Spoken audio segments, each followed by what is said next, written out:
أعوذ بالله من الشيطان الرجيم. بسم الله الرحمن الرحيم. الحمد لله رب العالمين الرحمن الرحيم مالك يوم الدين.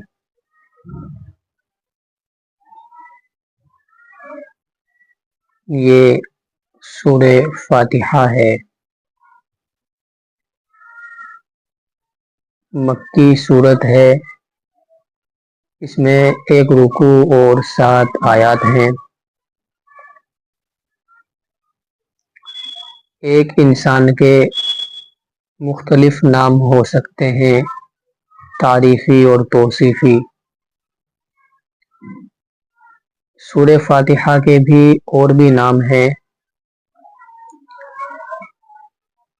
سورہ فاتحہ، سورہ شفا، سورہ حمد، سورہ صلاح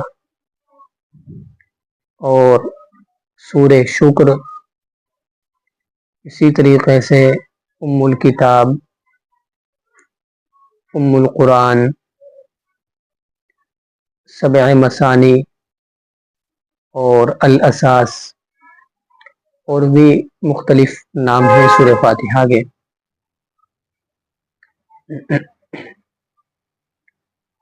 سورہ فاتحہ پورے قرآن کریم کا خلاصہ ہے، نچوڑ ہے، اور یہ پورے قرآن کریم کے لیے ایک تمہید کی اور دے باچے کی حیثیت رکھتی ہے. یہ سورت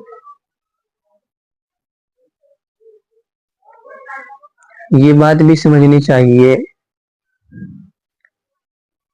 کہ قرآن کریم کے جو 30 پارے ہیں، اسی طریقے سے رکوع ہو رہا ہے تو رکوع کا نشان اور رکوع سے اوپر ایک عدد لکھا رہتا ہے، اور رکوع کا جو آئین ہے ایک عدد اس آئین کے بیچ میں لکھا رہتا ہے اور ایک عدد اس کے نیچے لکھا رہتا ہے. ایسے ہی کہیں وقف لازم لکھا ہوا ہے، کہیں وقف غفران ہے. تو یہ سب چیزیں نبی اکرم صلی اللہ علیہ وسلم کے زمانے میں نہیں تھی. قرآن کریم کو حفظ میں آسان بنانے کے لیے اس کو 30 پاروں میں تقسیم کیا گیا، اور یہ آئین کا لکھنا اور اس کے اوپر نیچے اور درمیان میں اعداد کا لکھنا، یہ سب جو ہے اسی آسانی کے لیے اس میں لکھے گئے ہیں تاکہ یاد کرنے والے کو آسانی ہو.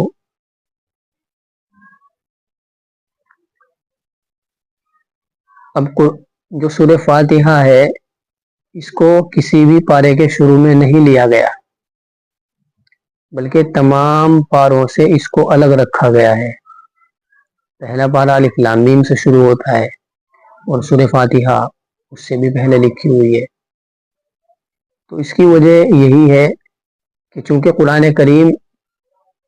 پورے قرآن کریم کا دے باچا ہے یہ سورت، تو اس لیے اگر کسی ایک پارے میں اس کو شامل کر دیتے اور اس کا جز بنا دیتے تو پھر یہ اسی ایک پارے کا دے باچا بن کر رہ جاتی، جبکہ یہ پورے قرآن کریم کے لیے تمہید ہے اور دے باچا ہے. اس لیے اس کو تمام کے تمام 30 پاروں سے الگ رکھا گیا ہے. سورہ فاتحہ پورے قرآن کریم کا خلاصہ ہے. علامہ راضی علیہ الرحمہ کی ایک تفسیر ہے، تفسیر کبیر. اس میں حضرت نے لکھا ہے کہ میں نے ایک مجلس میں یوں کہا کہ سورہ فاتحہ میں 10,000 مسائل ہیں.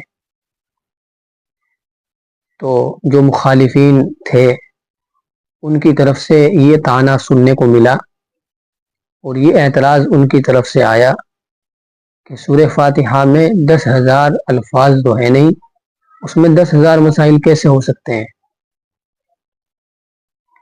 تو اس پر جو ہے میں نے تفسیر کبیر لکھی اور اعوذ باللہ من الشیطان الرجیم سے ہی 10,000 مسائل کا استنباط کیا. یہ قرآن کریم ایک ایسا سمندر ہے جس کی تہ کو آج تک کوئی نہیں چھو سکا.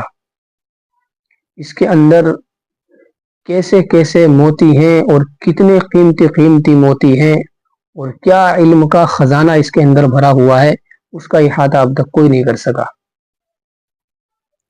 یہ ایک مجتہد کی بات ہے، صرف ایک عالم کی بات ہے کہ انہوں نے قلم اٹھایا اور صرف تعوذ سے، اعوذ باللہ من الشیطان الرجیم سے 10,000 مسائل نکالے. جب امت کے تمام مجتہدین مل کر بیٹھیں گے تو نہ جانے کتنے مسائل نکلیں گے.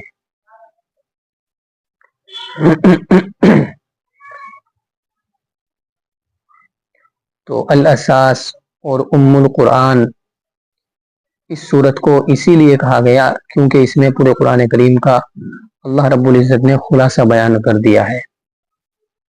ایک نام ہے سبع مثانی، تو چونکہ اس صورت میں 7 آیات ہیں اور یہ بار بار پڑھی جاتی ہے، جی نماز کی ہر رکعت میں سورہ فاتحہ پڑھی جاتی ہے، تو اس لیے اس کا ایک نام یہ بھی ہے سبع مثانی، بار بار پڑھی جانے والی 7 آیتیں.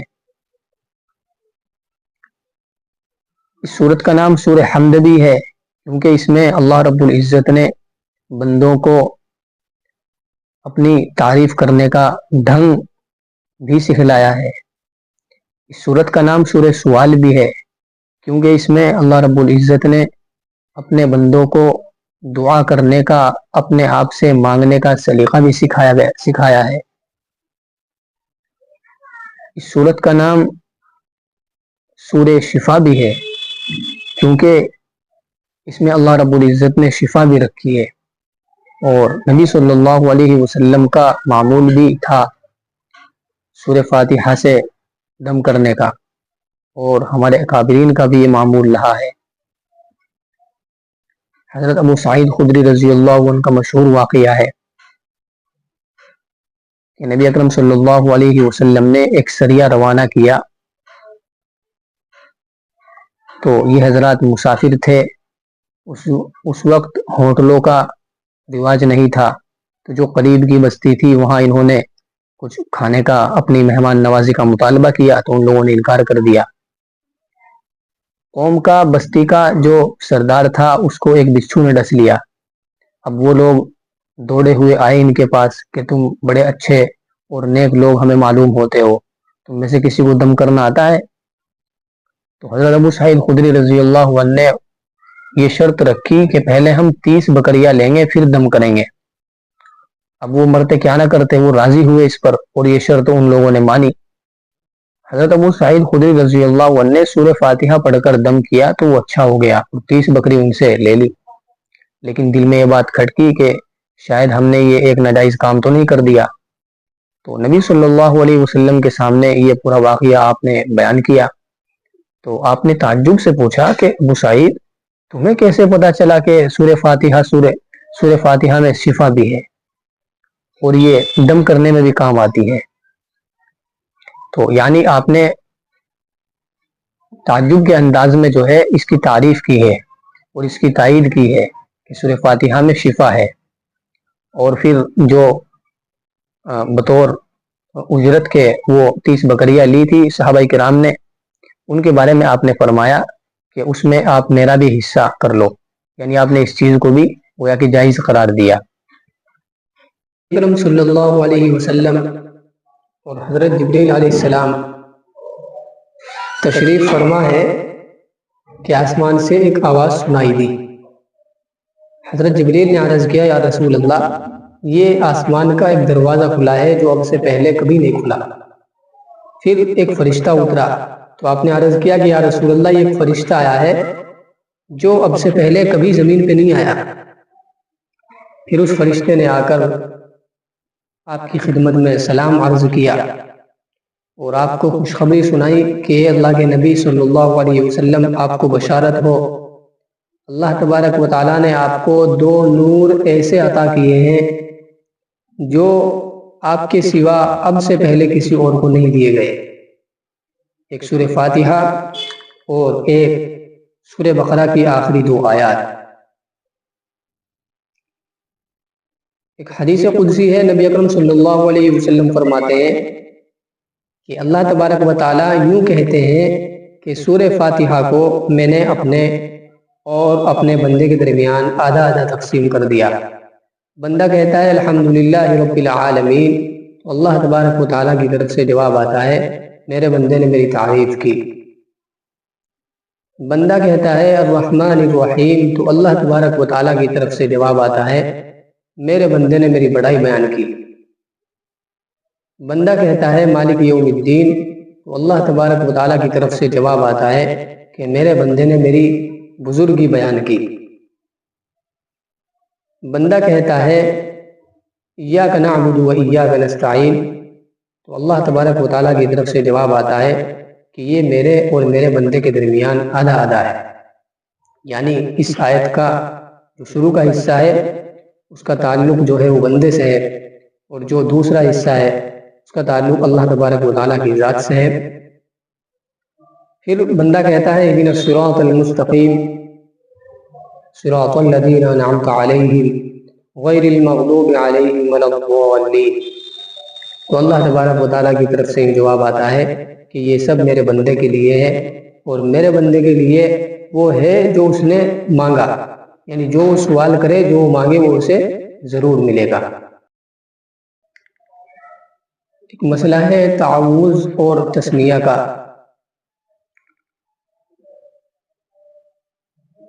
اعوذ باللہ من الشیطان الرجیم یہ بالاتفاق قرآن کریم کا جز نہیں ہے، لیکن چونکہ سورہ نحل کی آیت ہے فَإِذَا قَرَأْتَ الْقُرْآنَ فَاسْتَعِذْ بِاللَّهِ مِنَ الشَّيْطَانِ الرَّجِيمِ، تو اس آیت شریفہ کی وجہ سے تلاوت کے آداب میں سے ہے یہ بات کہ جب آدمی تلاوت شروع کرے تو اسے ضرور اعوذ باللہ پڑھنی چاہیے۔